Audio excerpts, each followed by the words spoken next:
Hey, this is Matt Markin, and this is episode 53 of the Adventures in Advising podcast. Who's on this episode? We have Joshua Loudon from Cal State Fullerton and Dr. Jenny Bloom from Florida Atlantic University. If you haven't yet, please subscribe to this podcast and follow us on Instagram, TikTok, Twitter, and Facebook at Advising Podcast and YouTube at Adventures in Advising. Welcome to episode 53.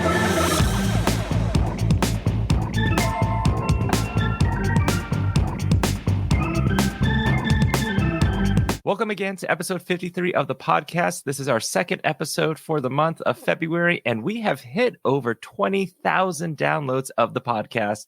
2022 has definitely been a lot of check off the list moments for me for this podcast. And if you had asked me 2 years ago if 20K was going to be a thing, I would have said no, which is probably why I don't bet. But I can't thank you enough for everything you do for this podcast, listening to the interviews, resharing social media posts, buying merch. You are the best, and that's why I'm going to keep going as long as I can with this podcast. Thank you again, and I hope you're having a brilliant day. And why don't we just dive right into the first interview, and that's with Joshua Loudon from Cal State Fullerton.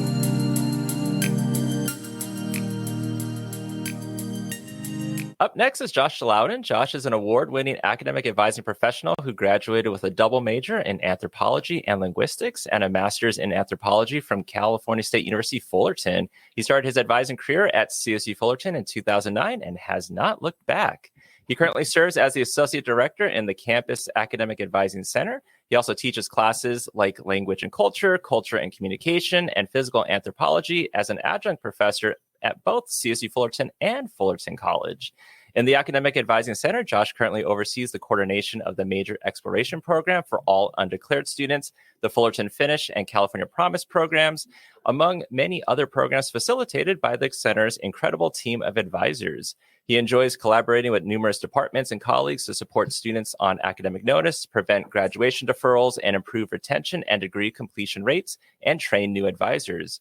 Josh is the proud father of 5-year-old triplet daughters and a 2-year-old son. When he's not enjoying time with his family, he can be found drumming in a local cover band, logging miles while training for a marathon, and cooking and eating Thai food. Josh, welcome to the podcast. Hey, thanks for having me on, Matt. I really appreciate it. Yeah, earlier I was thinking, when did we first meet? Was it at a California Collaborative Conference? Was it an EAB conference? Was it NACADA? I can't remember. Yeah, I thought about it too. And I remember first seeing your name in 2015 when I was in charge of the first collaborative, the California Collaborative proposals. And, I was just tracking like, okay, how many submissions do we have? Because I was a little concerned as the first one. Not a lot of people knew about it. But bam, 3 proposals. The first one's in were Matt Markin. And I was like, okay, who is this guy? He's super into this stuff. So, and if we had you do all 3, you would have been something like 15% of all presentations for that year. So, but I just knew right away, like, okay, here's a really great, enthusiastic, energetic advisor who wants to be involved. So, yeah, that's when I first, got to know you, and I really got to know you through your work and not through talking to you or anything like that. But then, as the collaboratives went forward, you took over when when my wife had the triplets, and I watched her have the triplets. You took over that year at Riverside, and so having, that's when we first really connected, and I got to get to know you a lot better. So yeah, what's funny about that is like, exactly, I remember getting the email back in 2015 and accepting it and then getting to present. Don't think I met you there. And then when I started to join on the steering committee for the California Collaborative that following year, then you were off on paternity leave. Mm-hmm. And many of us didn't know. And I remember someone had emailed and they got the reply back that says you were out. And they're like, oh, okay, that's why. He's out. Yeah.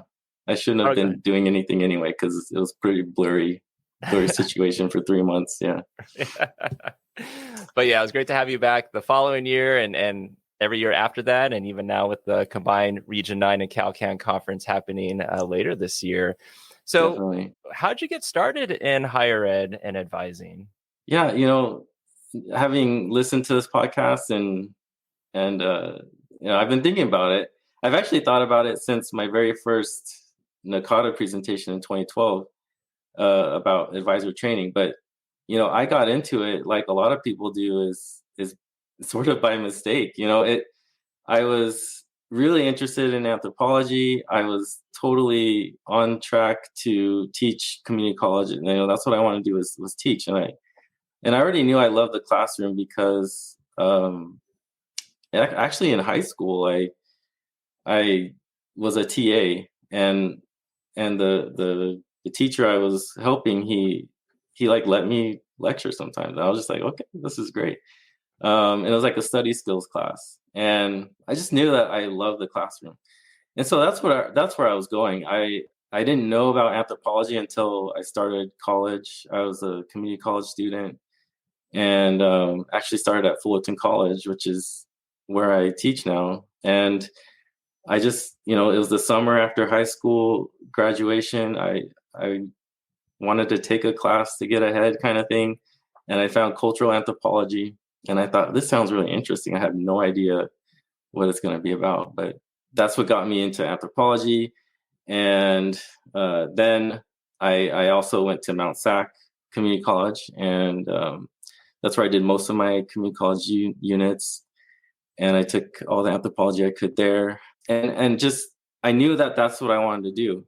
Then I transferred to Cal State Fullerton, and I find linguistics somehow. I don't even know exactly how. It was just like it was part of one lecture one day, and I knew I really liked learning languages. So I had spent some time in Thailand and learned Thai, and so I thought, okay, let's bring this into my work with cultural studies and things like that.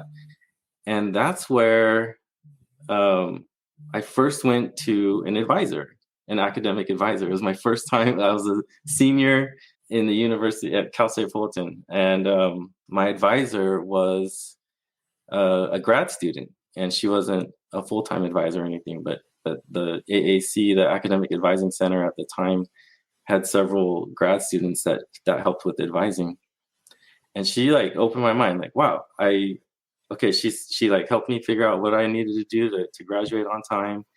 Because I was a double major, she helped me figure out the GE situation because I wasn't sure about it. And it was maybe like a 10-minute meeting. It wasn't anything special. But it impacted me. And so later, my senior year, I got into the grad program, the master's program in anthropology there at Cal State Fullerton, and I thought I'd love to work on campus. I had just been laid off. It was 2009, right? So 2009 is when the furloughs were happening and the economy was tanked, and so I had actually been laid off from a retail job and thought working on campus would be really cool. And so to make that story short, I interviewed at the AAC, the Academic Advising Center. When I was leaving the interview, I saw this guy I knew from high school who was a grad student working there. And I was like, what? Keith, you're here. And then so apparently, I didn't know that he was going to do this, but after I left, Keith told them, because I had taken art classes with Keith in high school and stuff, and he knew what I was like. He had told the director, like, hire this guy. He's really good. And I was like, oh, thanks, Keith. So Keith actually put in the good word for me. So I actually worked as a student assistant in the AAC my first semester of grad school. And that meant I was mostly at the front desk. I was answering the phones and welcoming the hundreds of students that came in, because it was an extremely busy center at the time. My director saw how I worked with the students. She saw how I handled the phone.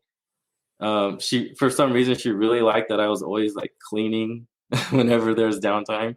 And she thought, like, oh, Josh, you should be an advisor. Like, you should help us advise students. And I was like, okay. So she handed me this giant binder of like all the transfer agreements with all the community colleges and all the executive orders, university policies. And she's like, study this for a week, and then we'll start having you shadow. And then, in a couple of weeks, you'll start advising. And I was like, whoa, okay. and And so that was, and that's, thanks to Dr. Bridget Driscoll, I got my start in advising. So again, like I just wanted to work on campus, but it turns out, I had this ability to work with all types of students, and somebody noticed, and so I really appreciated that attention to that detail and being able to get started. So for all of my grad program, I was an advisor, part-time. And once I graduated, there was an opening for an SSP1, which is our, student service professional, first level, entry level.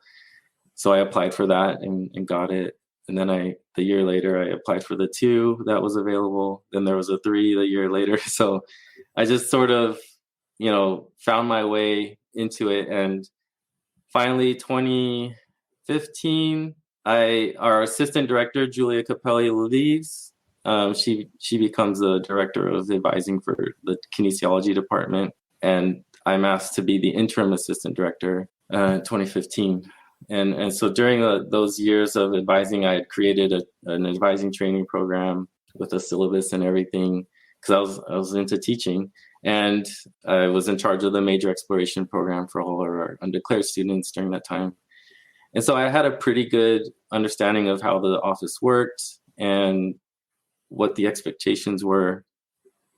So it was sort of a good fit for me. And I still, because we were short on staff, like I still worked with students every day and had a lot of responsibilities with students. So it was a sort of a gradual shift into associate director is what I am now. Yeah, and when your bio says that, you didn't look back, I mean, you didn't. I mean, it's I nice. kept finding places to go at Cal State Fullerton. Yeah, definitely.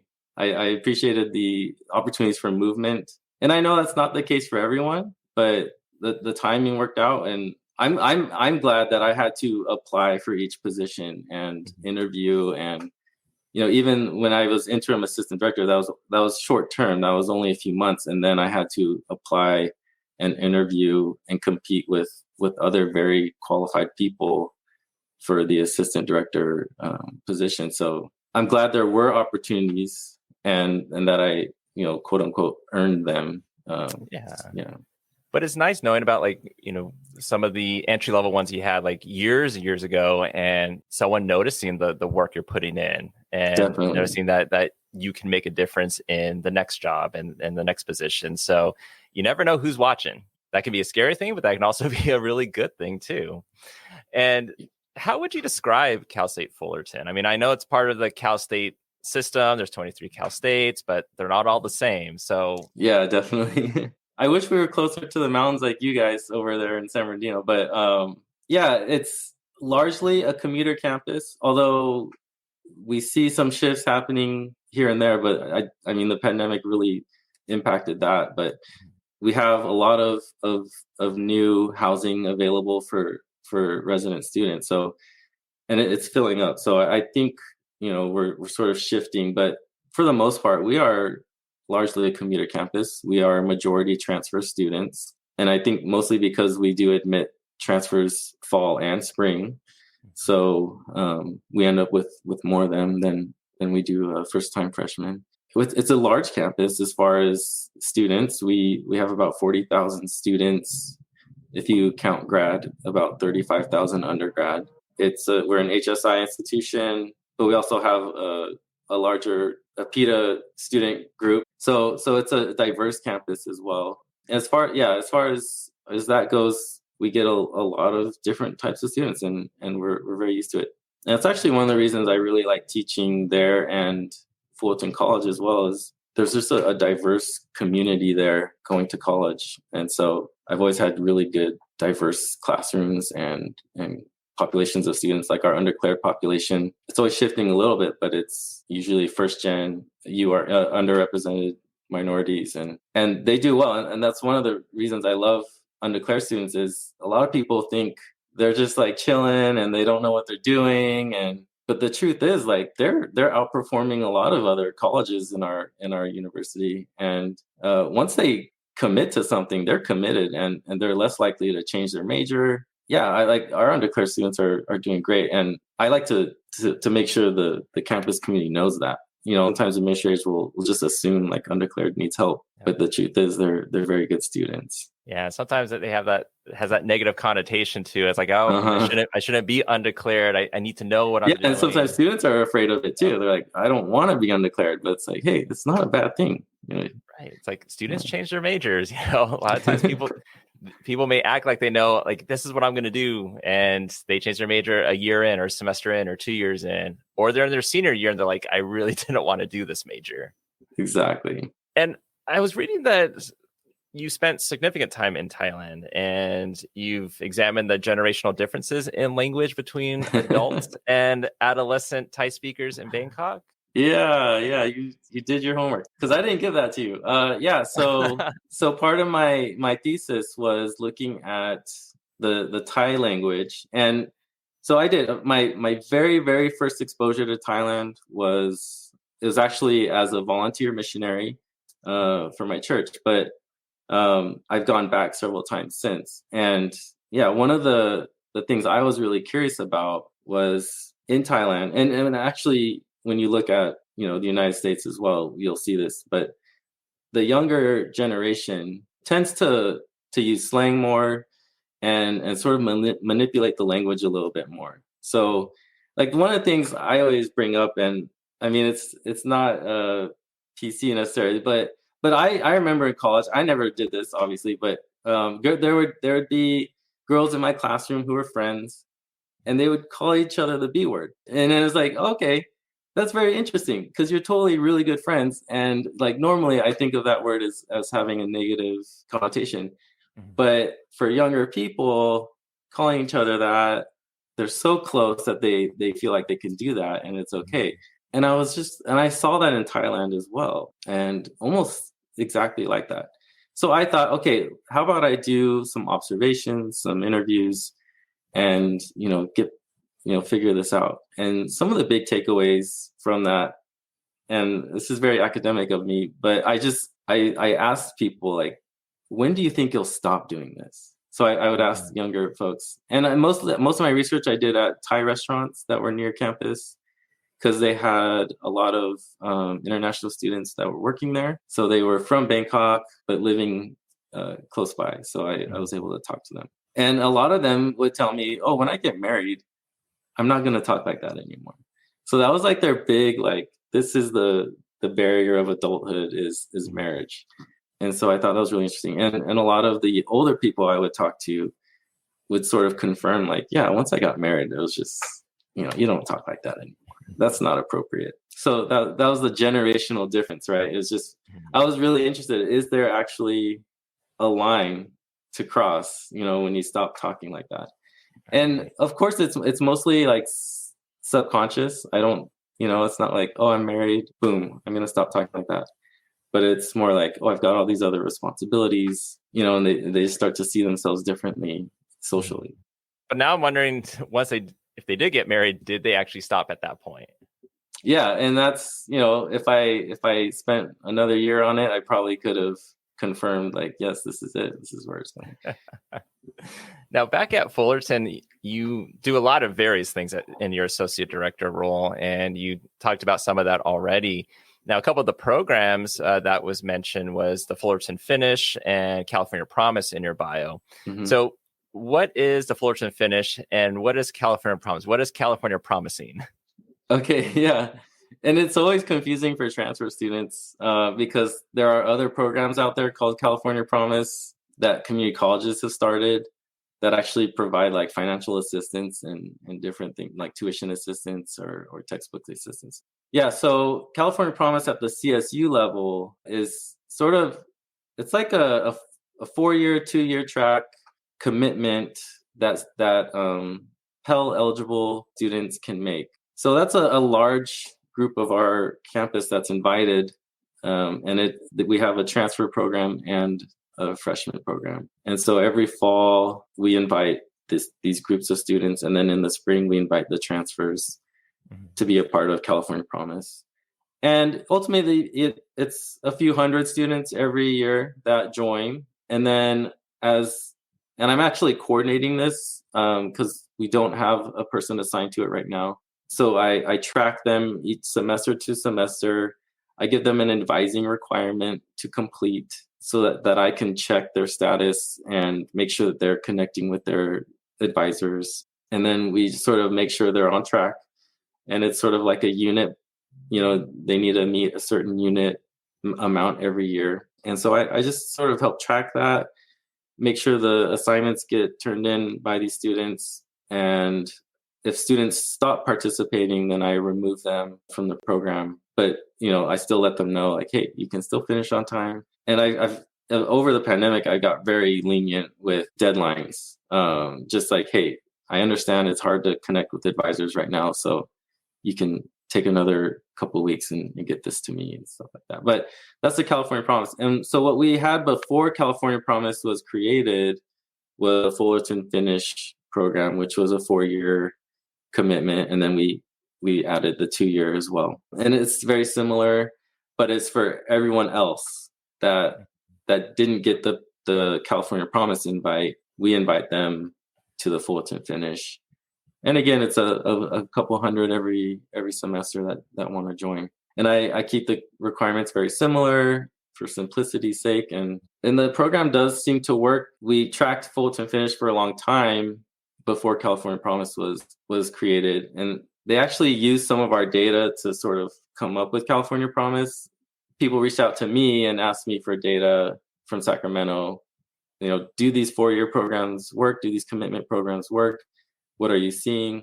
And one thing that I pointed out to them was, well, yeah, now that I'm looking at it, I see that students, even if they don't participate the whole time, if they participated for 1 year, they're still more likely to graduate in 4 years than not. It's like 70% of students who started in the program, even if they didn't finish in it, still finished in 4. They just weren't participating in the requirements. So it's almost like they figured out how to do it and they just went with it. So I don't need that medallion at the end of the, I don't need that for the ceremony. So yeah, so those are the 2 programs. We don't provide financial assistance, but we do provide priority registration dates. Nice, which is very helpful. I mean, yes, a lot of students appreciate it. Yes, especially some of those like sequence-based classes where you don't get it that one term, it might not be offered till the following year. Yeah, and we do actually ask departments if they want to participate. Mm-hmm. And so at first, some of those really important departments who had those sequences like engineering, computer science, some of the natural sciences, they didn't want to participate because they were like, look, the average student doesn't finish in 4, so we don't want to like put that pressure on them. But then they've opened up over the years and said, okay, well, if they start at certain math levels, then yes, let's do it. Let's let them do it. That kind of thing. So we've actually opened up to more majors now than we used to. Yeah, it gives more opportunities for students to apply and then, take advantage of that higher registration date and hopefully get the class they need and do well and graduate. Yeah. But yeah, that's very similar for us because we had the 4-year pledge program for our university. And then it was like, okay, now it's the California Promise. And we're like, well, we already have it. So now so we kind of consider it like a subgroup of the 4-year pledge because there was a lot of confusion in the beginning. They're like, am I applying for 4-year pledge or California Promise? In a way, they're kind of the same thing. It's just what majors are in each one. So we ended up like at orientation, we had a slide on it for students. And so we said, 4-year pledge, this is what it's called, but some majors are in the 4-year California Promise, but it's the same thing, same application, same benefits and everything. Yeah, exactly. Yeah, because that first year it was rough. It was like trying to explain it to staff, faculty, students, and it's like, okay, we need to find like a simpler way for this. Yeah, definitely. We had to sort of stretch and figure out, okay, that's why we decided we won't even invite the California Promise people to Fullerton Finish because they've already got something. We're going to invite everyone else. And yeah, so it was a learning curve for sure. Yeah, bringing absolutely. on both. Just like everything. Yeah, everything is a learning curve and you figure how did it go? What do I need to fix? What's going right? What needs to get changed? Now in your bio, you mentioned that you help with preventing graduation deferrals. And so are we talking like deferrals in students thinking they've completed their requirements but still have requirements left, or students that are postponing graduation?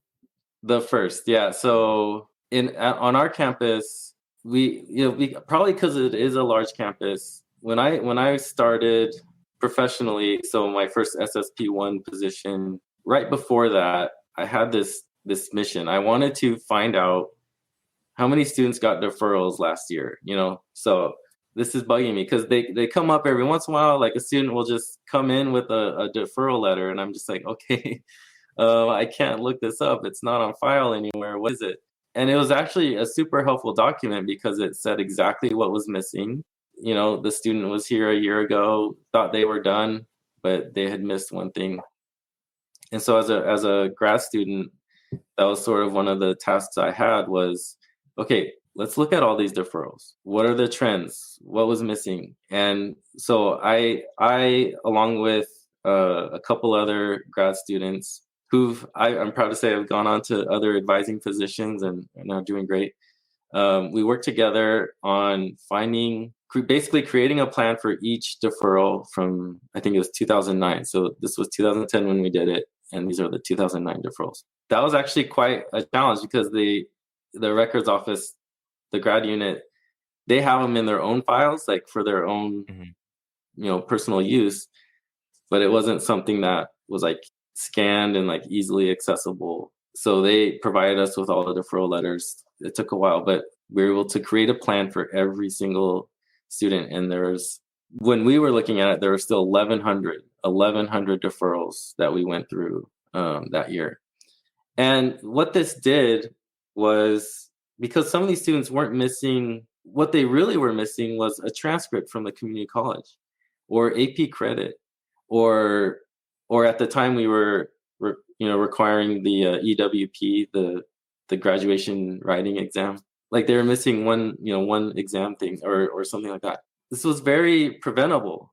And this is actually, so basically our group of grad students became the first grad specialists for our university. And I know that this is a position that has gone on to other campuses as well, but just someone who's focused on getting these students graduated. That was the goal. We set aside our regular advising so that we could get these students graduated. And so we found some barriers. We found some preventable issues because we were requiring the EWP, and every major already had a writing requirement, an upper division writing requirement.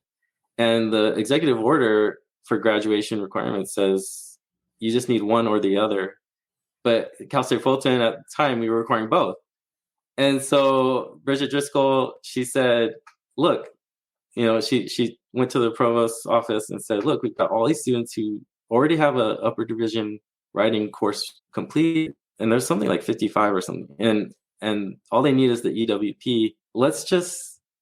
Can we just let them graduate?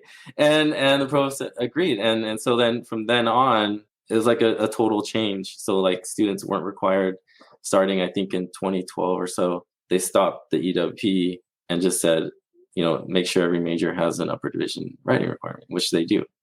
So just things like that, like big major changes happened because of, 3 grad students trying to get students to graduate, So that's the deferral prevention. Well, that was the correction. And then, the grad specialists were hired. We started hiring grad specialists in 2014.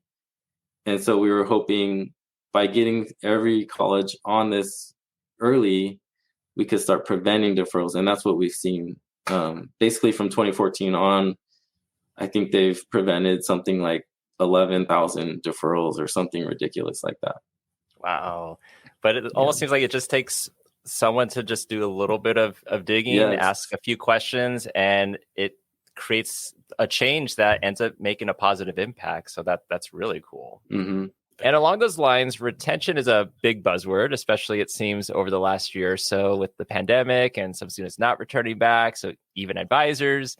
So for you, what are ways to improve retention efforts for students, especially in today's climate? Yeah, one of the things we're really proud of at Cal State Fullerton, among all of the advising, we have what are called retention specialists in each college. And one effort that we do every semester without fail is to look at students not enrolled who were enrolled, at least a semester or two ago.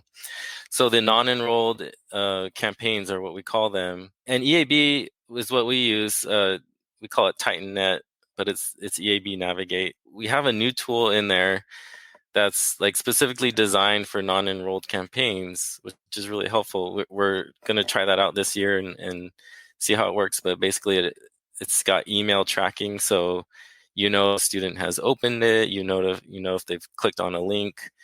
So it gives us a little more information because a lot of students, when we do non-enrolled campaigns, they see the email and then they just register. Like we don't even know, like we assume they saw the email and then registered because all of a sudden students will register after we email them that they didn't register.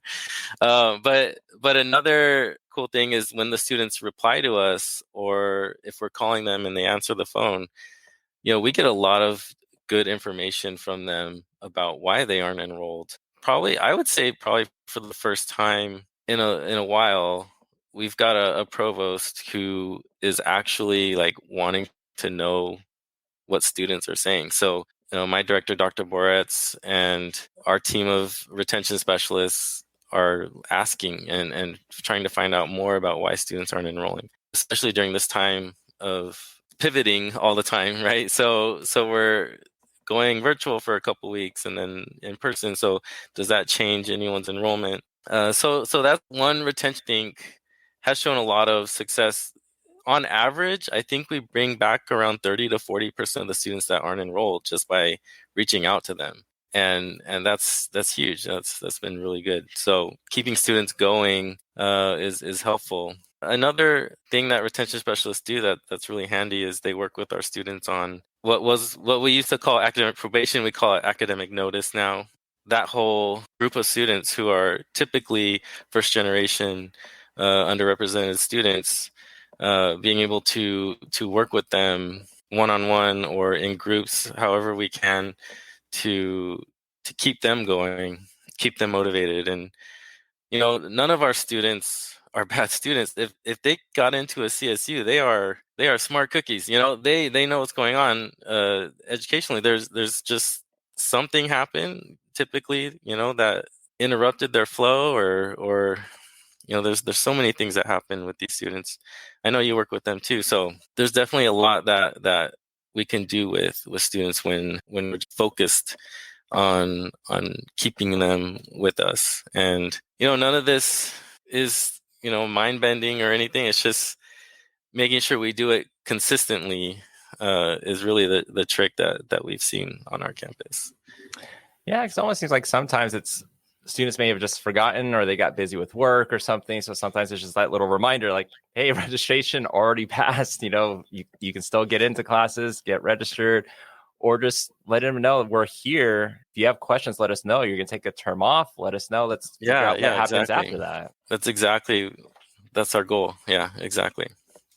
And then you also train new advisors. And I don't know about you, but it seems many of us, advisors who've been here for a while, there's more and more and more to do. There's more students to advise. We have many advisors also leaving higher ed, which now means more student caseloads in addition to that.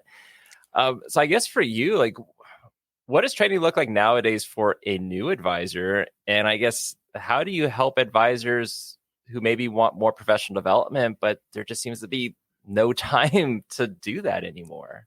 Yeah, recently we did lose, I guess, 2 advisors. We have a team of 10, and we recently lost 2, and they're alive. I guess I don't want to make it sound like they died or anything, but yeah, they've moved on to different places. One stayed in advising just at another school that's closer to her house, and one sort of totally shifted into a different public sector. But we definitely miss them with helping out with the many students that we work with. But yeah, when it comes to training new people, we like them to feel like they're part of the team. so we developed the training into different modules, and I think they're called units right now. But basically, I have advisors go into the first couple units, which gives them a lot of research, the policies, and it's all online, like a Canvas. It's a Canvas course right now, and so there's some assessment at the end, and that way, going into a conversation with shadowing another advisor on the team, they feel a little bit more, equipped as far as like what type of knowledge do you need to have, when you're working with the student day to day. And so we try to, and then, having them shadow other advisors, even if the advisors have only been advising for a little bit, that's okay. As long as they are advising and they're on our team, we want them to get to know their style, because we all advise a little differently. I make sure they share their advising notes with each other so that they can see the differences. I typically have a shorter, brief advising note, but I know some of our advisors have a lot more detail because they don't want anything to be missing. So just the differences there, and sort of finding their own path. So I definitely want advisors to feel part of the family right away, and that seems to keep our people with us. I mean, throughout the whole pandemic, we definitely were able to keep all of our advisors with us, and even our student assistants, surprisingly. I was really worried, but they came through. They handled it from home. They helped us as a virtual front desk. They helped us, put students into different offices, and there's just extremely talented student assistants that helped us.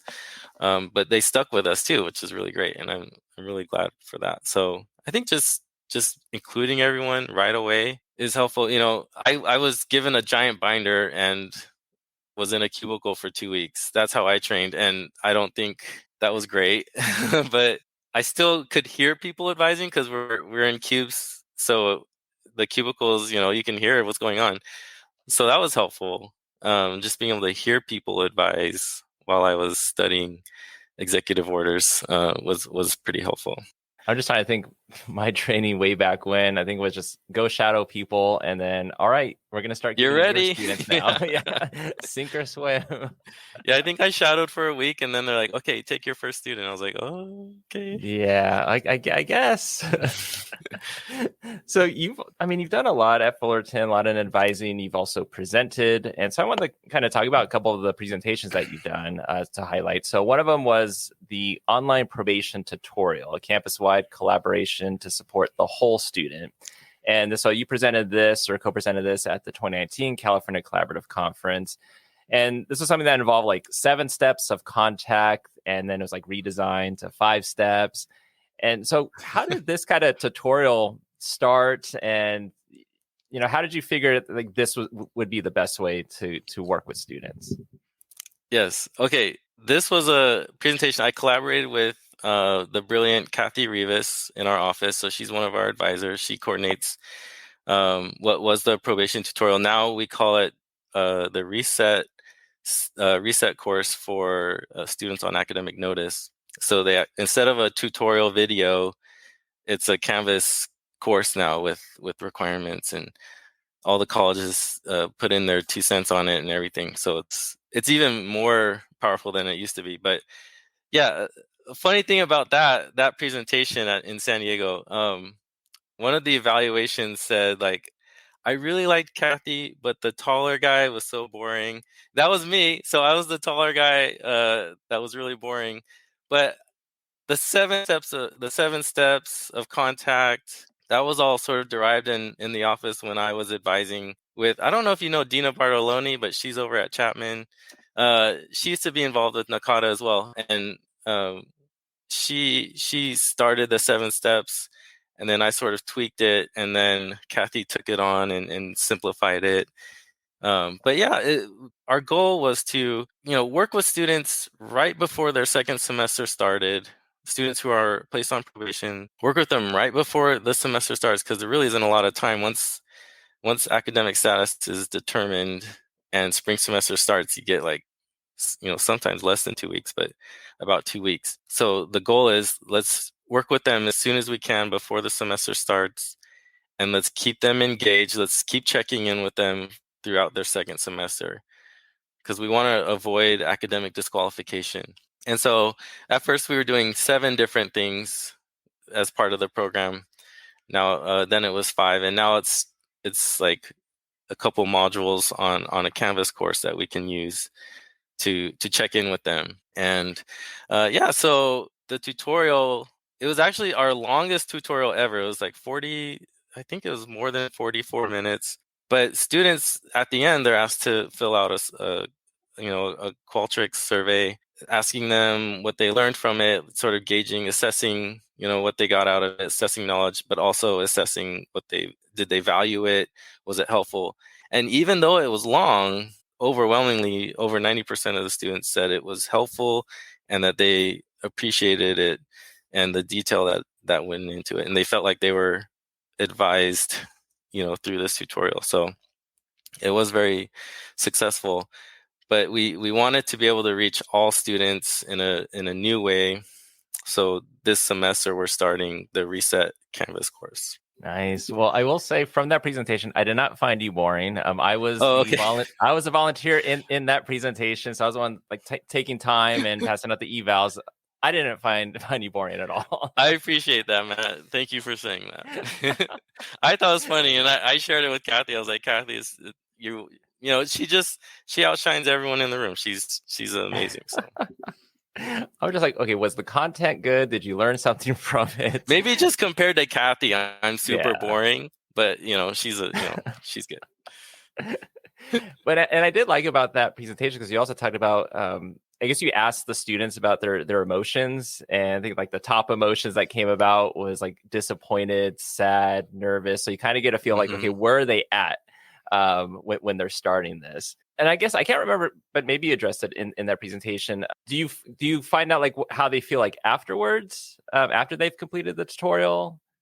Yes, exactly. That's one of the comparisons we ask. How did you feel before and after? Before the pandemic, we actually did a workshop with the first-time freshmen on probation, and before we said anything in the workshop, we had them do a quick pre-survey. It's like a quarter sheet of a 3 questions, and one was, how do you feel right now about being on academic probation? And so we, for many years, we collected that, and that's sort of where we've come up with these expressions that students keep telling us about being afraid. And we always ask, like, have you told anyone? That's one of our pre-survey questions. Like, did you tell anyone that you're on academic probation? Like, are you relying on anyone to help you? Those sort of questions are really important. We just wanted to show them, like, hey, even if you haven't told anyone, we're here. We're here to help.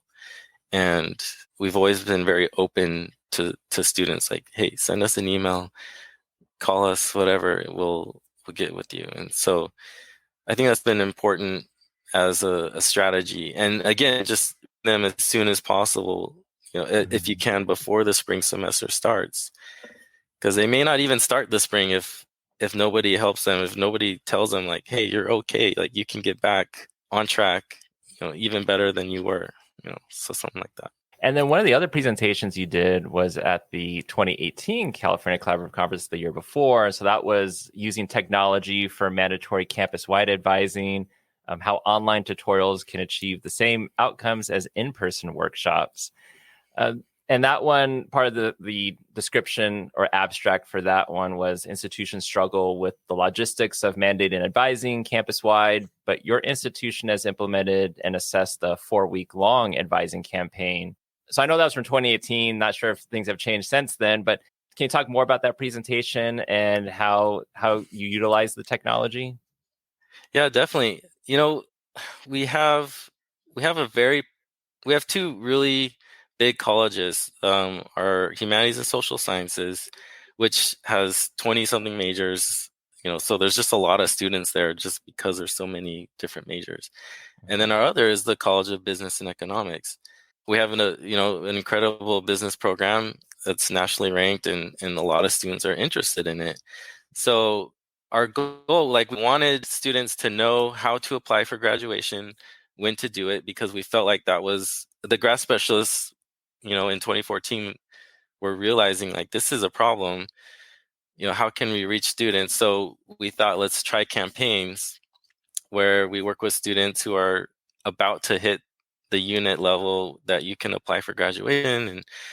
And so that's where the mandatory graduation advising started. And I did 2015 NACADA in Hawaii, Region 9. In Hawaii, I did a pre-conference on that. What happened was the College of Business Economics, their grad specialist was like, hey, should we do like an online tutorial? Can we try it and see if we get the same results, like the same assessment on knowledge and everything? And it turns out, like, because we had been assessing the in-person workshops for a few years, so come 2018, we thought, let's compare our results. Let's see if we do this online tutorial for a business, are the survey results, the surveys were identical except for a couple things because they weren't in person. And it turns out, knowledge-wise, it achieved the same thing.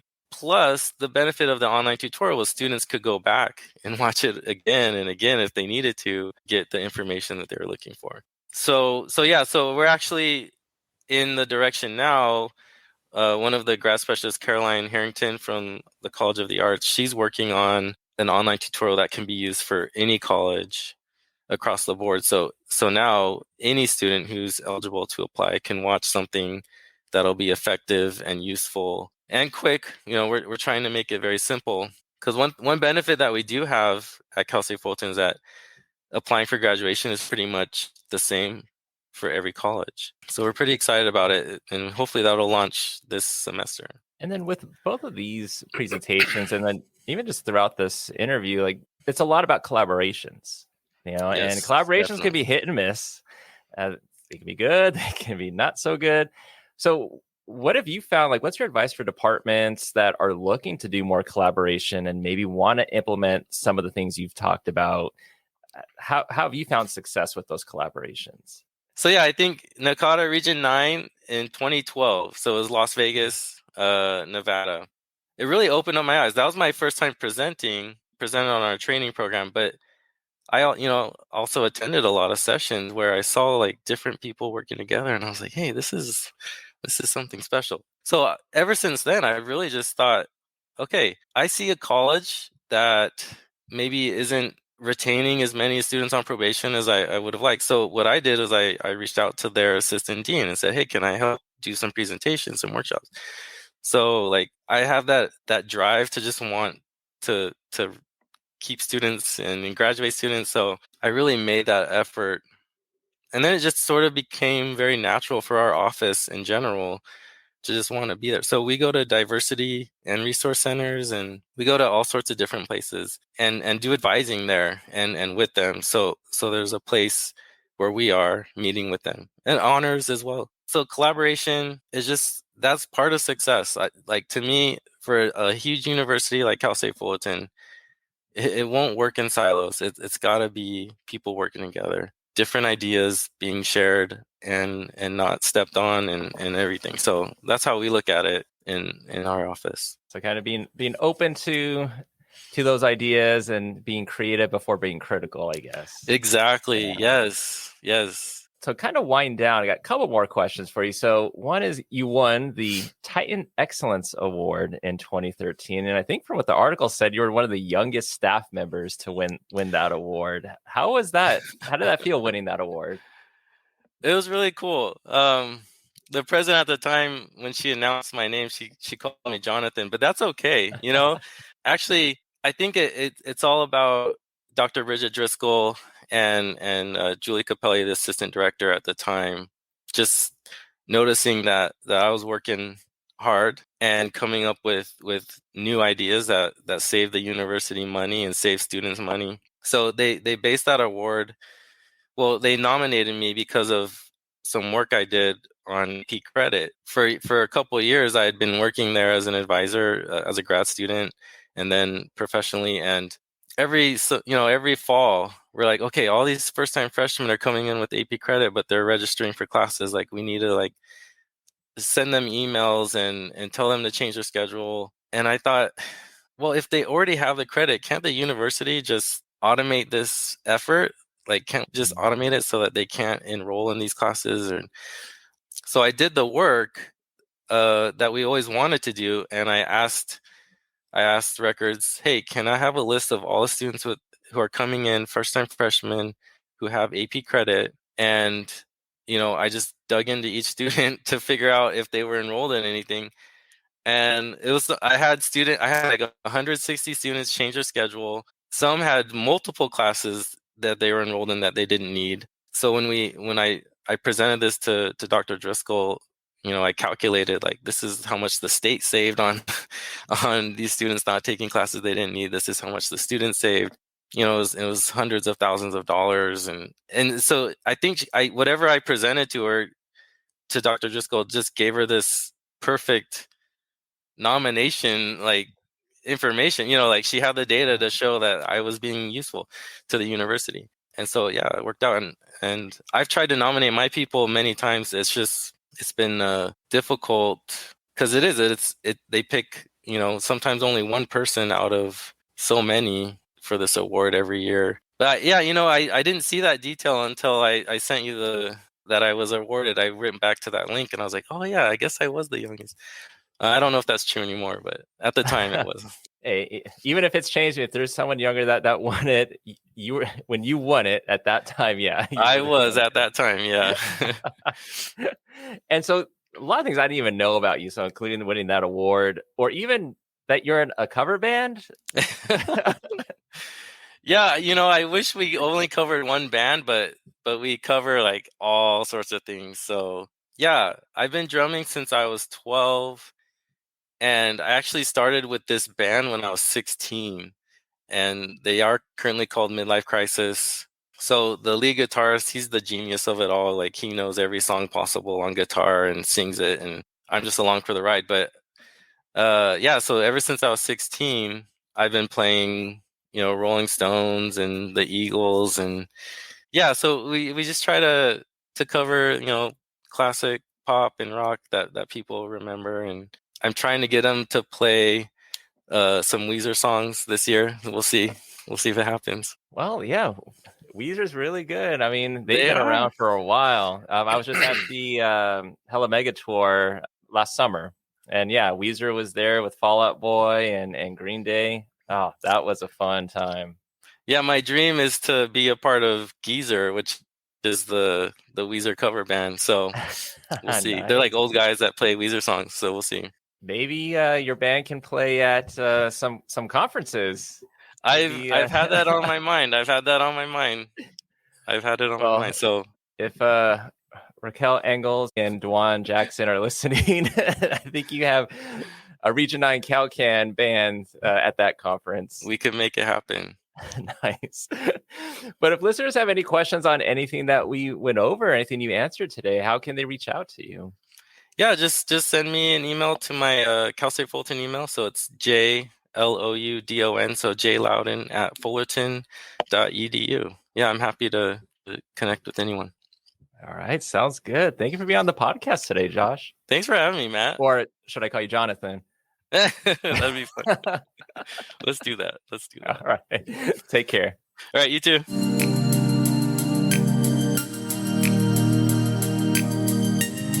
Appreciate you joining us, Josh, for this podcast interview. I learned a lot hearing about the Fullerton finish, preventing graduation deferrals, as well as your time examining generational differences in language. Great stuff.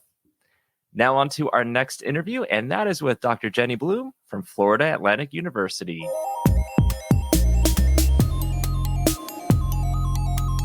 So last episode, our interview with Tony Lazarovich from University of Nebraska-Lincoln was conducted by two former guests, and that was Dr. Craig McGill from Kansas State University and Dane Zdunowski from Temple University. And on this interview, we have Dane back with us. Hey, Dane. Hey, Matt. Good to be back. Yes, awesome to have you here. And also here with you is another past guest, and that was from episode 46 of the podcast titled Recharged and Ready to Advise. And that is with Josh Linerode from Lake Erie College. Josh, how are you? Fabulous, Matt. Thanks for having me back.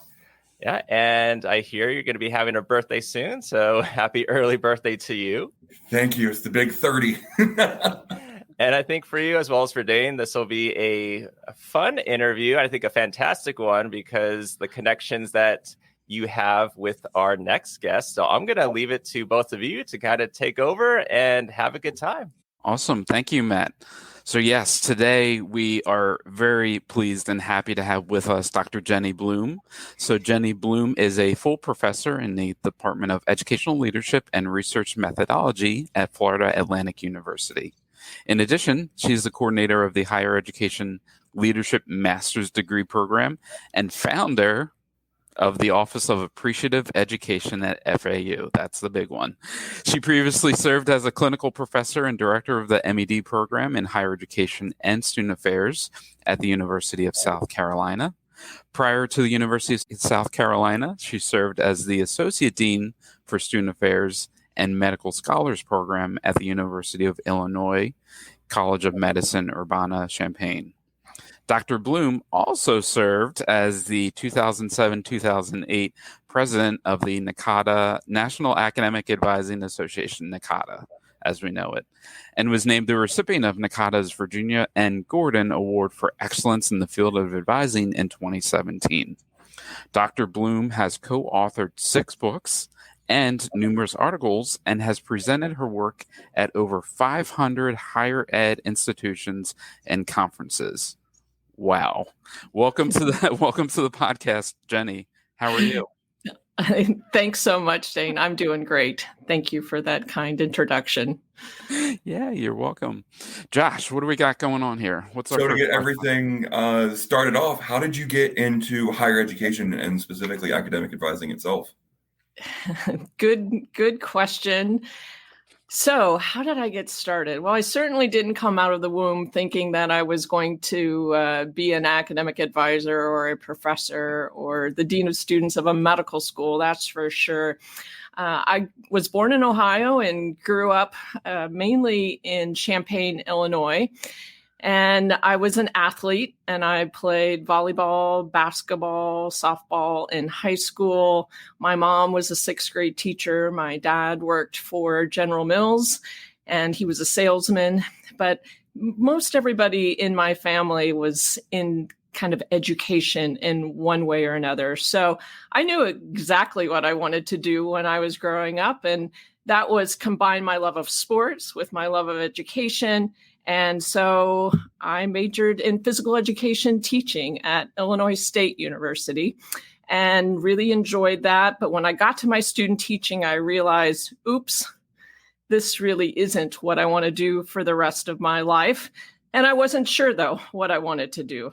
And like I say, I grew up in Champaign.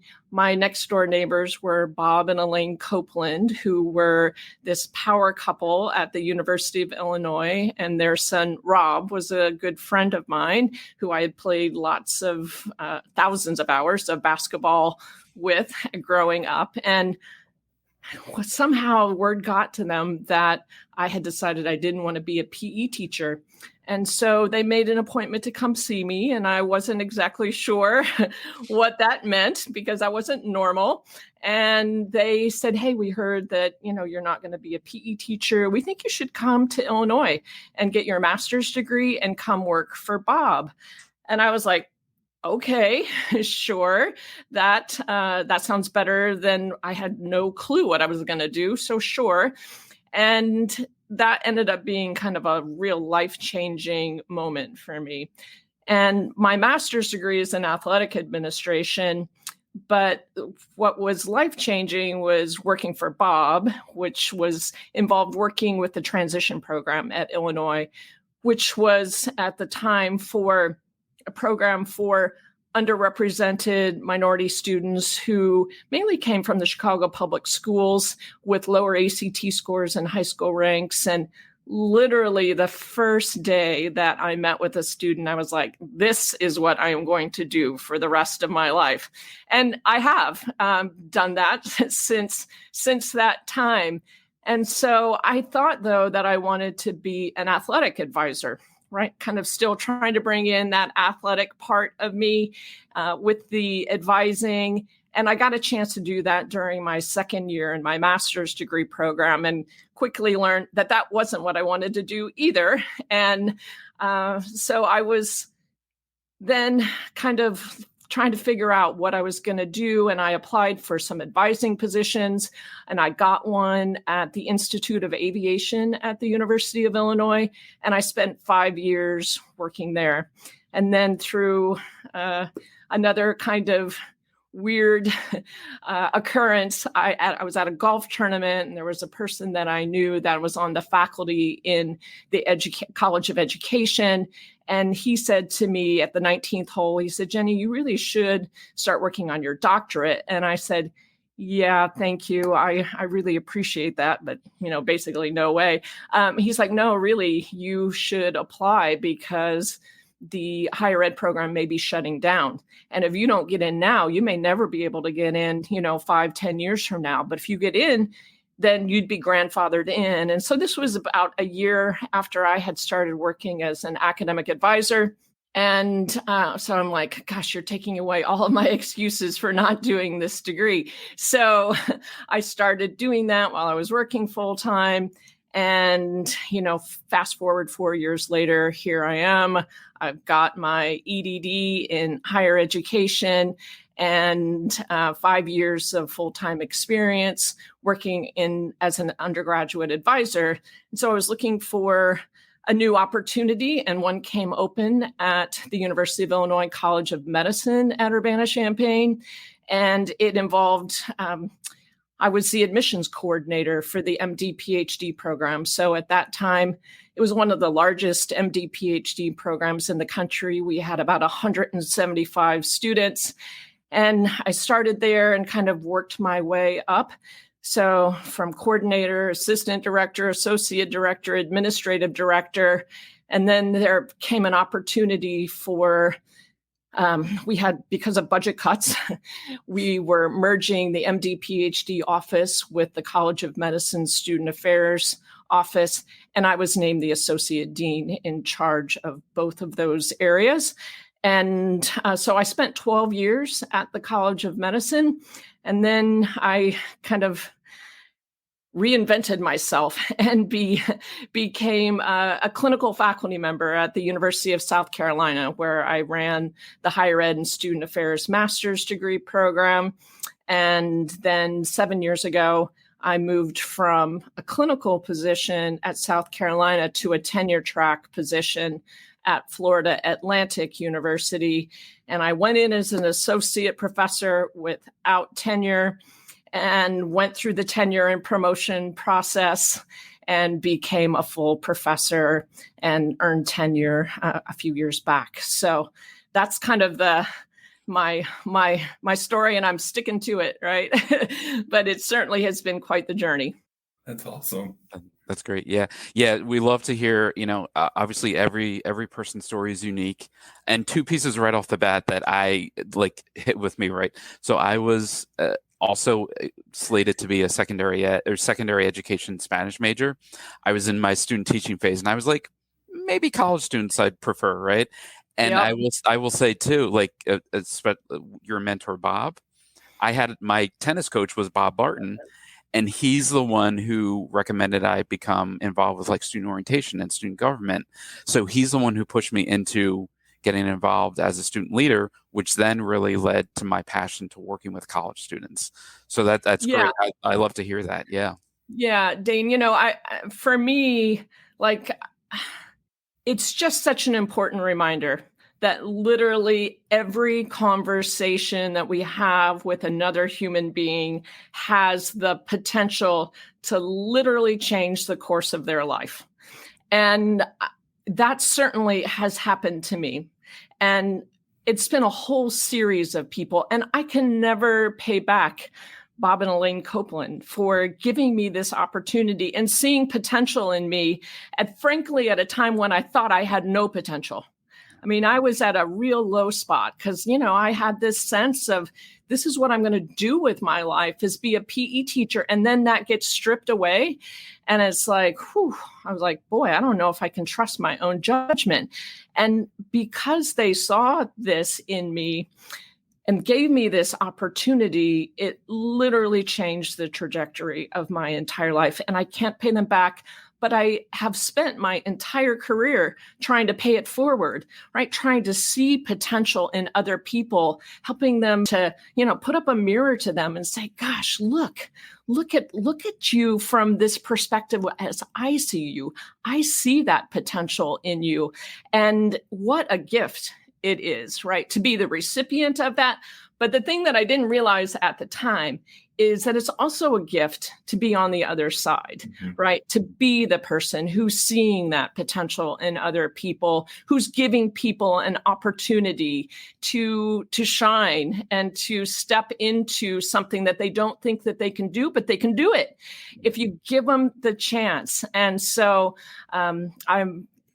I'm a real big believer in paying it forward. And I think that's what the advising profession really is about. And I think that also speaks to the importance of knowing that you have somebody in your corner in case something starts to go awry with everything. Because I have a similar story as both of you. I was originally a middle school education major, wanted to teach science and social studies, did my first in-classroom experience my freshman year. And I'm like, no, thank you. Yep. And then I did my undergraduate at the University of Mount Union, and I had an amazing mentor in Dr. Sarah Torp-Gerard, and she helped me find my path with what I wanted to do in the kind of counseling profession. And I eventually knew I wanted to get into higher education. And then once I did my internship at Youngstown State University, my internship supervisor, Molly Burdett, she was like, yeah, academic advising is really cool. So I got into that, and I'm like, this is what I want to do. So yeah. I think this speaks to how important mentors are, and then knowing that you have people in your corner cheering you on along the way, giving you the skills to be successful, but also giving you the skills needed for you to be a mentor down the line. Yeah, I also think, Josh, that I totally agree with you about the importance of mentorship and people, seeing potential in you and giving you opportunities. But I also think that what's key is experience. Like, you can think you want to do something, but gosh, there's no substitute for actually doing it. So I'm always a big proponent of, master's degree students in the programs that I run, for getting them internship experiences and, trying things out, because simply reading about a field is not the same as actually getting hands-on experience in that field, and that it isn't a waste of time if you decide, I don't think I want to be an academic advisor, but I got this experience over here doing career advising, and that's what I want to do. Great. We need good people working in higher education, no matter what they're doing.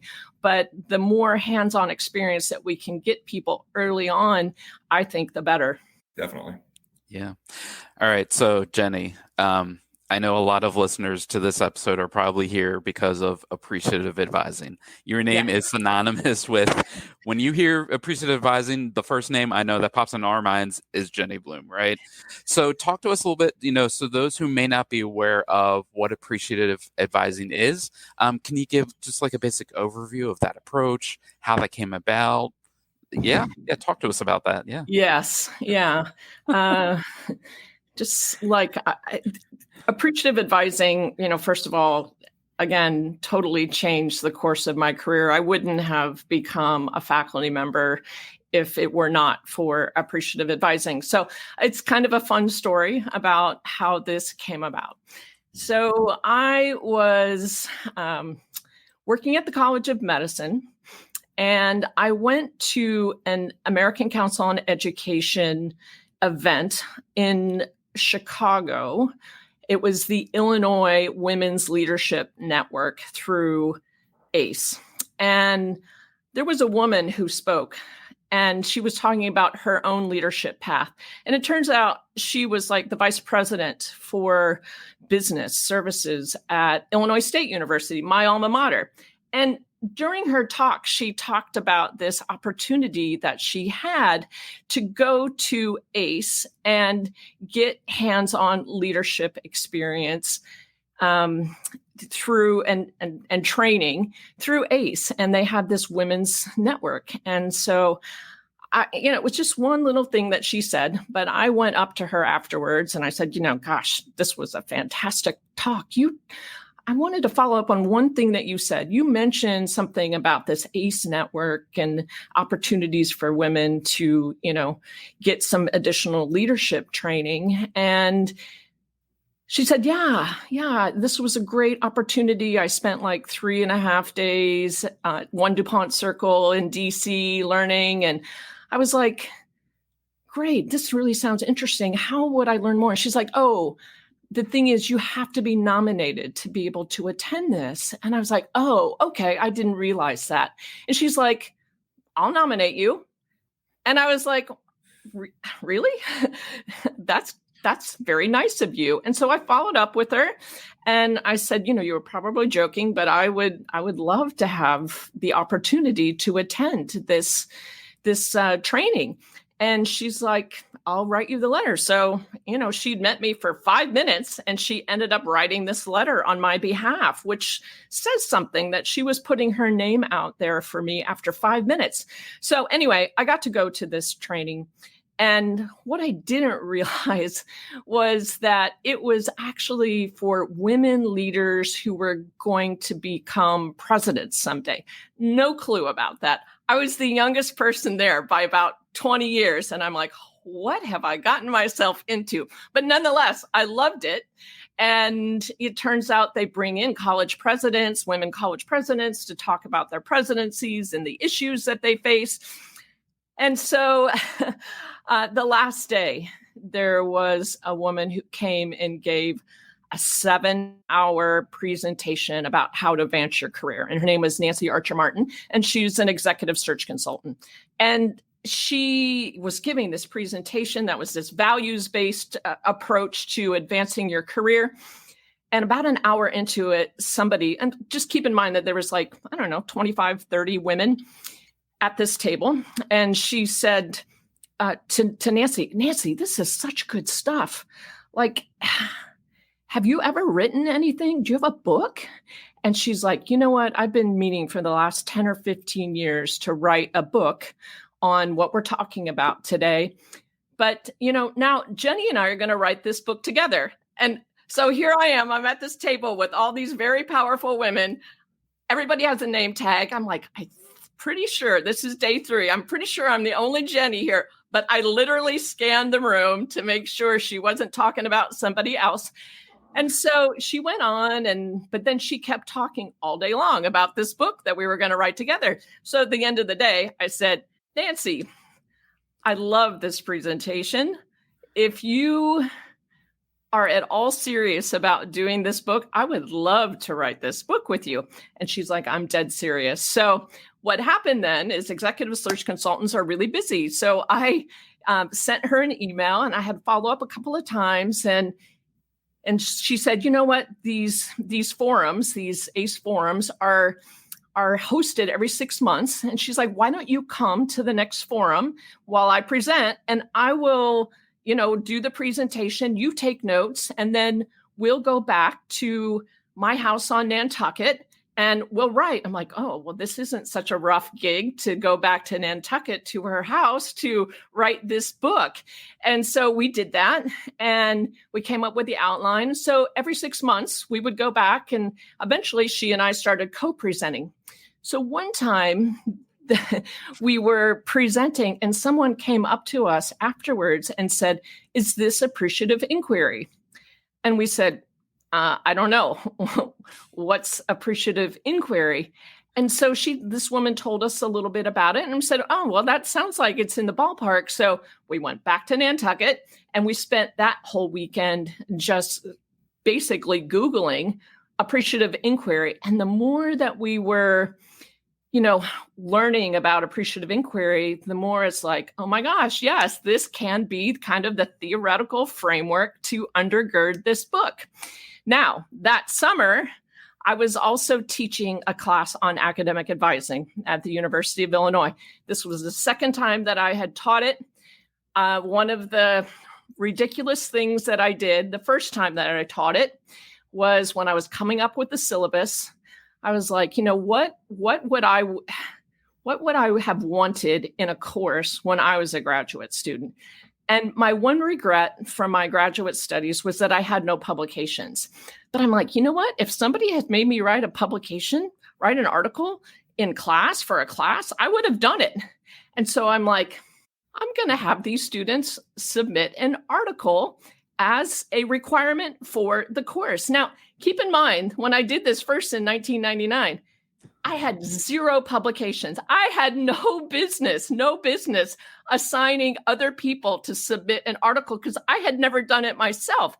But I'm like, if I have them do it, I know I'm going to do it too. So 1999, I submitted my article. All the students in the class submitted their article to the mentor at Penn State, which was brand new at that point. We all got published.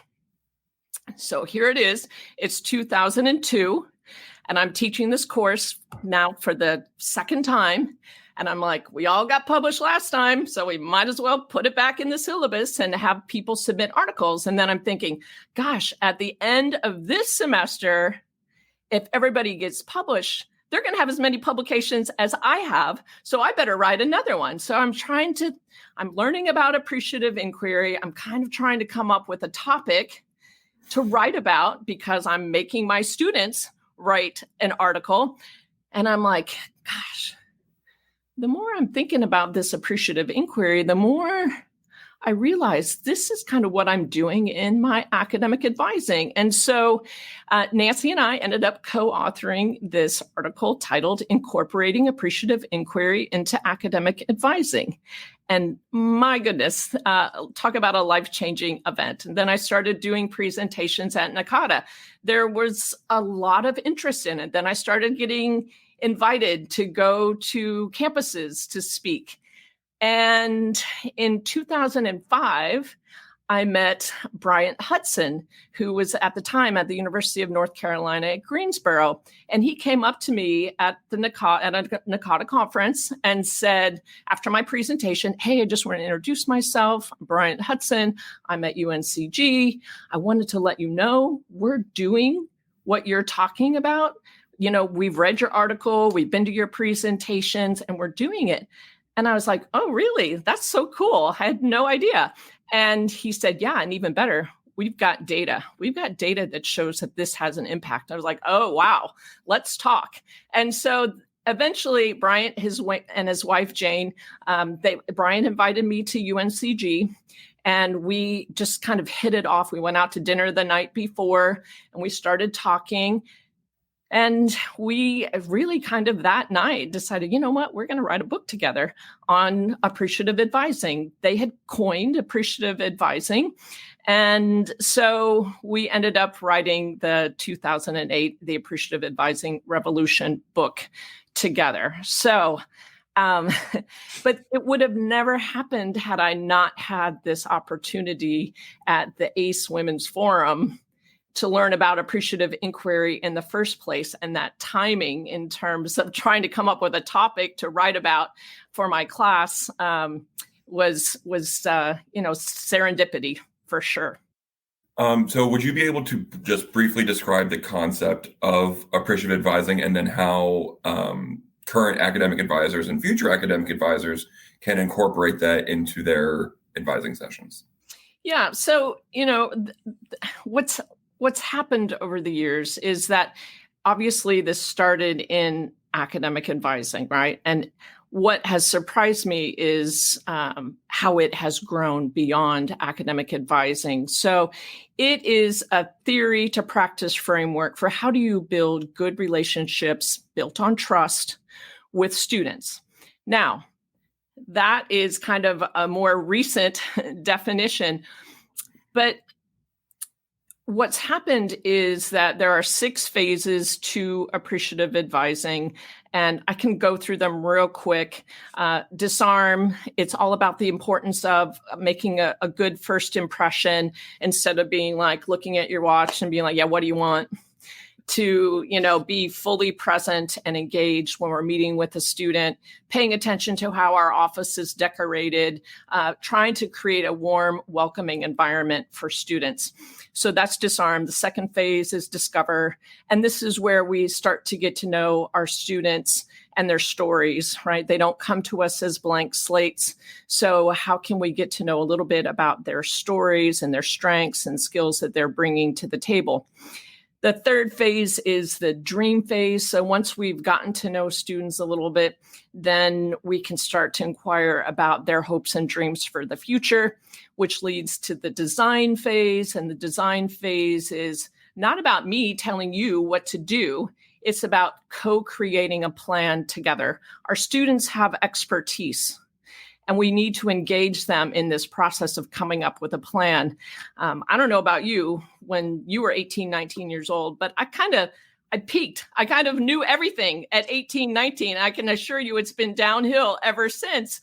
But 18, 19, I'm a rebel. Like, I'm not going to follow what you tell me what to do. I'm going to forge my own path, right? So we want to involve them in coming up with that plan. Delivers when the student goes out and delivers on that plan. And guess what? They're going to make mistakes. They're human. They're perfectly imperfect, just like you and me. And so how can we help them learn from those mistakes and keep moving forward? And then the last phase is the don't settle phase. And this is a reminder to both us and to our students that we can always get better. Like, this is a lifelong learning process that we're all engaged in. And so we always need to, keep raising our own internal standards, and be committed to being true lifelong learners. So what has happened is, yes, it started in advising, but guess what? Those phases are relevant in admissions, orientation, Greek life, student conduct. And that's what's happened. It has spread across disciplines in higher ed. And certainly within divisions of student affairs, we wrote a book on appreciative college instruction. You can use those 6 phases as a way to kind of build your curriculum, let's say for a University 101 type of course, or any course. I teach graduate level courses. That approach, those 6 phases, can be a framework to help guide us. And so we also now offer things on appreciative administration. So the key to all those things, though, is what I call the human element, right? That we're all human. And it's through these relationships that we're learning and we're growing and developing, and that we just can't assume that people know how to ask good questions. I didn't know how to ask good questions until I learned about appreciative inquiry. And now I've read lots of books about the power of questions. I never thought about that. So it's a framework, but what I want to tell you is that it's not a dictation. Mm-hmm. It's not like you have to go through all 6 phases when you're meeting with a student. It's a framework to help guide. And, I think in particular for me, it's on those days when I'm not feeling at my best, or I'm just not connecting with the student. I'm like, oh, I'm going to have to go back to disarming a little bit more. I haven't gained their trust yet.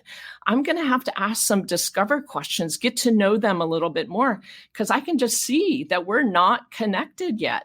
And so that's, I think, the power of having a framework kind of behind the scenes to rely on. Yeah, that's great. And in a lot of conversations I've had with, those in academic advising as it relates to really like the training and onboarding of new advisors, a key piece that is always missing is the focus on that relational core competency, right? A lot of times people focus on, hey, here's the information that you need to know, right? The curriculum, the systems to get you up and running. But I love how appreciative advising puts the focus back on that relationship building aspect. And that at the end of the day, we're all humans and we need to connect, right? We all need to connect. Yep. And so to get to know your students, I view how I work with students as a two-way relationship. For They can sure. They can learn from me, but I also learn so much from them, right? You know, Absolutely. I work with health profession students, and every day they're coming to me with like, hey, I want to be an oncologist, or I want to be this type of thing in healthcare. And I'm like, oh, that's awesome. Let's research it together, right? You know, and how to get you there. So I love how the framework just is that reminder of, hey, get to know the person, listen to their story, because there's a lot of power to their story that they share. No doubt. And you can learn so much about somebody in a short amount of time. That's, I think, a misconception that people have. It's like when you say, oh, you got these 6 phases, like, I don't have time to do 6 phases. Well, you're not necessarily going through every single phase. But I'm telling you, Dane, that what's so powerful is if you're asking good questions, good open-ended questions that allow people to tell you a story about themselves, you can learn a lot about somebody in a very short amount of time. Like when I do training, you know, I'll pair people up and give them literally 2 minutes to ask one of these discover kinds of questions, like, tell me about a time you had a positive impact on somebody else's life. In 2 minutes, you can learn so much from somebody. So it really does not take more time. And I'm glad that you tied that back, you know, to Wes Habley's work on the different approaches, the conceptual, informational, and relational.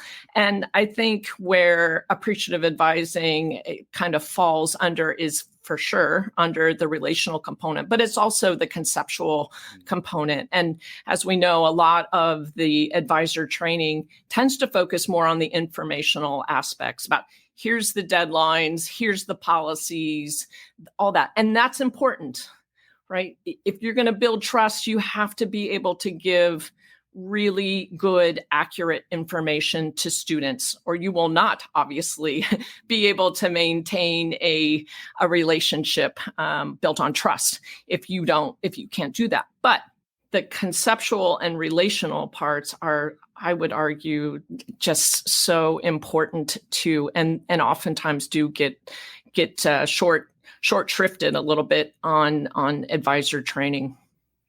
And what's nice is that all of this framework also makes having those very difficult conversations that are unavoidable in student appointments from time to time, it makes it a whole lot easier, in my opinion.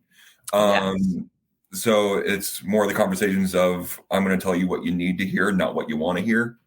And having the framework to build the relationships, to build that trust and building that rapport with the students just makes those types of conversations a whole lot easier. Indeed. And, you know, it isn't all about sunshine and rainbows, right? Our students are facing some really challenging circumstances, especially within the pandemic. But even before the pandemic, they're facing all kinds of things. And we often have to deliver bad news. You know, I was the dean of students of a medical school. You know, I had to have some really tough conversations around being dismissed from medical school. That's a very devastating thing to have happen. But, you know, I'm a believer that we can uphold policy without being jerks about it. That we can say, here's what the committee has decided. They thoroughly discussed and deliberated your case. The decision has been made that you're no longer going to be allowed to continue on at our medical school. But let's talk about options. Yeah. Let's talk. Your life is not over. Life is not over. Let's talk through those options. And then, you know, we come up with a plan together. It's not, you know, like you're out of here. Bye-bye. Yeah, we don't have to do that. We don't have to be jerks to uphold policy. Jenny, real quick, I know, I want you to be able to give a plug. There's an upcoming session, I believe, out of the Office of Appreciative Advising. I know I just saw it on LinkedIn. You had shared it. Do you want to give a plug for that real quick? Yeah, so we have a whole free series of webinars that we sponsor. We started this during the pandemic, offering free webinars on topics related to appreciative education, appreciative advising. And we've got one coming up that is based on a special edition of the Journal of Appreciative Education, because we started that 10 years ago now. And the special edition was about how to take an appreciative approach to being innovative in educational settings. And so we're going to have the authors for each of the articles that was in that special edition come give a brief overview of the topics that they covered in their articles. And then we're going to go into breakout rooms so people will have a chance to kind of dive deeper into the articles that they're most interested in. But yeah, it's at www.fau.edu/OAE. So Office of Appreciative Education is what that stands for. You can access all of the webinars. And the nice thing is that every one that we've done is recorded and available for free. So what is some advice that you would give to somebody that is going to be new in the advising profession? Advice to someone who is new in the advising profession. I think the first thing that I would recommend doing, we always say in appreciative advising, before you appreciatively advise other people, you need to get to know yourself. So, who are you? What are your identities? Why are you wanting to be an advisor? Taking that time to do some self-reflection, I think, is really important. Then I think equipping yourself with the tools that you're going to need. And of course, we've talked about the conceptual, informational, relational aspects of it. I'm telling you, there has never been a better time to access free professional development than right now. And Adventures in Advising, I want to give Matt a huge shout out because I'm such a big fan. I have so enjoyed listening to all of the other guests that have been on this podcast. Just spectacular professional development. We have free webinars. NACADA has all kinds of resources that are available for free. And of course, the big difference between when I was starting out as an undergraduate advisor and now is that if I don't know the answer to something, I just Google it and voila, there it is. There's the answer. And so it's an exciting time, I think, in terms of being a new advisor, because there are more resources now than ever before that you can access and for free, which is super important. Yeah, speaking of, so NACADA is obviously a big part of all of our lives here. Yes. And you had been the president was 2007, 2008. Can you talk to a little bit about your experience as president of the organization, some memories that you have there? Yeah, so it what an honor of a lifetime, let me tell you, an honor and privilege of a lifetime. I am forever grateful to NACADA for all of the opportunities that it gave me to become involved within the organization, develop my leadership skills, look at myself differently. Serving as president, you don't really take over as president until the end of the conference. And so 2007, we were in Baltimore, and it was 2007, we were in Baltimore. 2008, we were in Chicago. So that was a real thrill for me because I had taken my position at the University of South Carolina. So to be able to return home to the state of Illinois for my year as president was a real thrill and honor. Some highlights from that year. That's the year that the Emerging Leaders Program launched. And that was due to the great work that had been done before my presidency. Susan Campbell and other administrations beforehand had really done the legwork on making that happen. But it launched during my presidency. And so I was one of the original emerging leader mentors. So that was a big thrill.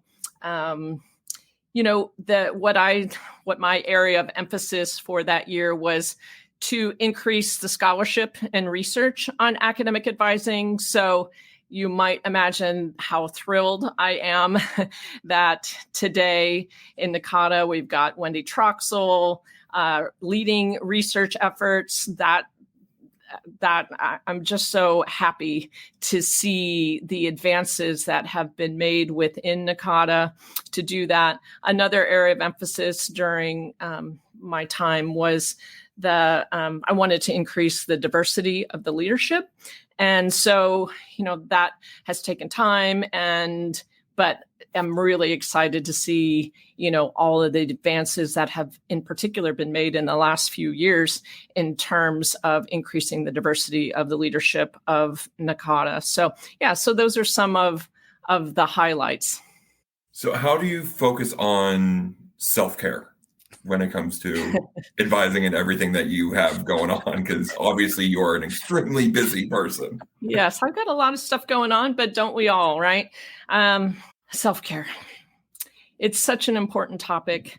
I'll tell you, this is something that I did a terrible job of between the time that I started working as a full-time professional, started working on my doctorate, right? Balancing those two things, I just stopped moving and just was reading all the time. And, that unfortunately kind of carried through to over the next the next decade of my life. I just got out of the habit of exercising, and I know better, right? I mean, I was a physical education teaching major. I have a master's degree in athletic administration. Talk about, talking the talk, but not walking the walk. That's what I was doing. And I was coming up on 39, and I was just tired of being tired. I don't know if anybody knows what that feels like, but I was just tired of being tired. And I'm like, I have to do something different. And so at the time, there was this 10,000 steps movement. And at Illinois, the chancellor sponsored a thing where you got a free pedometer, and they were kicked off a whole thing about 10,000 steps. And I was like, yep, I need to do that. I probably do that. And I got that pedometer and I was thinking, oh yeah, I probably take 10,000 steps every day. Not so much. It was about 2,000, 3,000 on a good day. And so December 25th of 2005, I'm like, you know what? I'm going to do this. I'm going to take 10,000 steps every day for the next year. And I knew if I didn't do it every day that it wouldn't become a habit. And I was really good at rationalizing not doing that. So I was like, that's what I'm going to do. And so that's what I did. In 2006, I didn't miss a day of taking 10,000 steps. So that's about 5 miles. And then what happened was I moved to South Carolina and started teaching. And I was taking 10,000 steps most days, but I was taking off Wednesdays because I was teaching at South Carolina a 3-hour class Wednesday morning, Wednesday afternoon, Wednesday evening. And I'm like, I deserve having a Wednesday off, I think. But of course, what was happening on Wednesday was that I just didn't feel as good. And so I just surpassed 10 years of taking 10,000 steps every single day. I have not missed in 10 years. So that has been life-changing for me. There's no doubt that one of the main reasons that the last 15 years of my life have been the most productive of my life is that I'm taking care of myself first. And I'm going out every morning, and I started walking, but then I eventually, to save time, not proud to say that, but to save time, started running. And, now I'm running 5 miles a day. Coming up in a couple of months, I'll have gone 2 years without missing a day of running 5 miles every morning. So that's just what I do in the morning is I get up and I go run. So that has been just a lifesaver for me, in particular during the pandemic. I think it's just anchored me, and I'm taking good care of myself so that I can keep my cup full, so that hopefully I can take good care of other people. And that's not being selfish. It's just that's how I start every single morning. That's great. And you're right. You can't pour from an empty cup, right? And as long as you're in a good spot, you can then turn around and help others as well, you know. You bet. Yeah, and too, like a lot of time with self-care, people tend to focus on what do I need in the moment to feel better. I love how you automatically planned out, like, long term. Let me make this repeated thing, make it part of my routine, so I get that long-term care that you need to take care of yourself. Yeah. Yeah. And of course, the beauty of it is that although it's hard to get a habit started, now it's not hard for me to go out. I mean, it's just what I do. It's like, you know, I get up, I brush my teeth, and I have my, you know, I put on my running shoes and I head out the door. And I just don't even have to, it doesn't take any extra, you know, moral fortitude for me to do it, because now that's just part of my life. And that it takes a while though to get to that point, right? And so, you know, what I'm not saying is anybody should go out and start running 5 miles. Like I did many years of walking at least 10,000 steps before I ever started to run. So this has been a long process. This is 2005. I mean, that's 17 years ago that I started doing this, but it has been a game changer for me.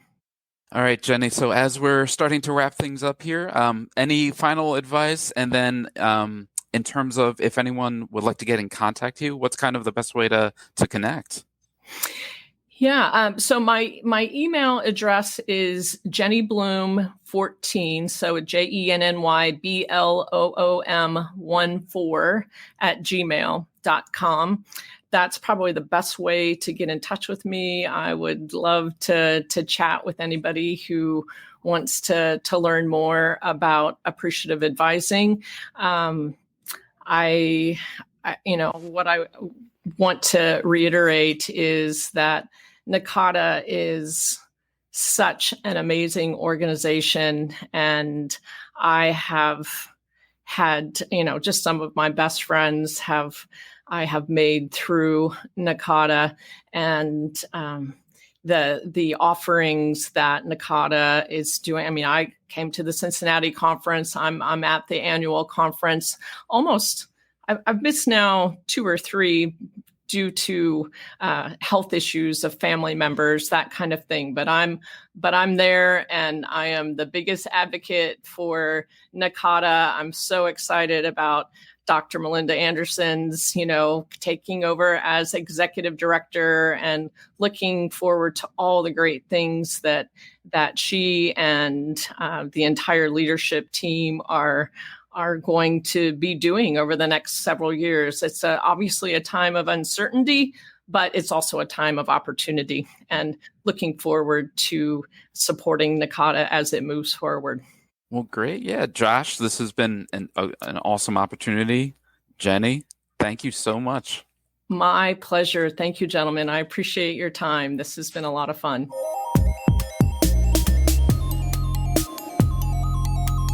Jenny, thanks so much for joining us today. And special thanks to Josh Linerode and Dane Zdunowski for taking on the interview duties for this. I truly appreciate it.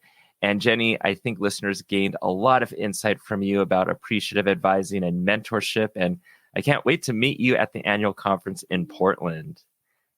And just like that, we've reached the end of episode 53. If you can, take a quick moment to follow this podcast on Instagram, Facebook, Twitter, and TikTok at Advising Podcast, and on YouTube at Adventures in Advising, and bookmark our website at adventuresinadvising.com. Check back in a couple weeks for episode 54. Take care and keep advising.